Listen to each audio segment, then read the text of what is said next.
Hi, folks. It is no secret that the media will sensationalize any news item.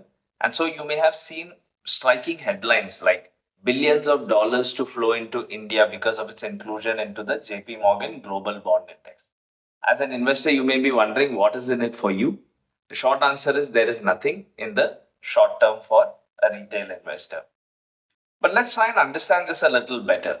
JP Morgan has many indices, and one of the index is a global bond index where they've said that certain government securities from India will be listed on it. By having included this in the index, there are many investment firms, fund houses, etc., which will be tracking this index and investing according to it. They are now forced to take exposure into the Indian bond market basis this. This helps the liquidity in the market to improve. You can imagine that if there's an X set of pool of buyers for these bonds, now by bringing more exposure, you're bringing higher liquidity into the market. This also helps gain exposure for other bonds. Once they study the Indian bond market in a little more detail, they may get more comfortable and want to invest in other bonds as well. This helps the government because now the government has a lot of government securities which they put out. If there is increased competition among buyers to buy this, that means that prices will go up. And when prices go up, bond yields come down. This reduces the cost of borrowing for governments. Not only that, it frees up capital for both government as well as private companies here in India to do more with their money.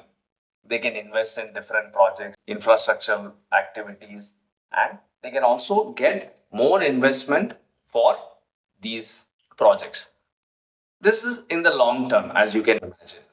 In fact, they also say that inclusion in index often leads to better credit rating. So this could also be another long term positive impact for India. What are the disadvantages?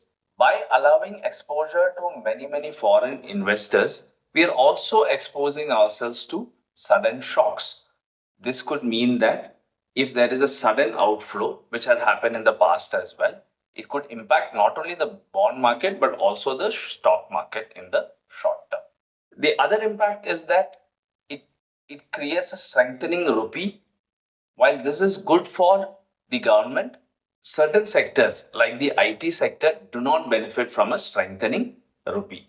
So this move has its pros and cons. With increasing liquidity, lower government costs, and overall stability in the bond market improving, this will have long term effects, which will also help the stock market. So, India's stock markets are already on a high. This move has further enhanced the stock market, and hopefully, it will have a recurring impact which will improve the returns. If you have any doubts or queries, you can always write into us or drop a comment, and we'll be happy to get back to you. Thanks for watching.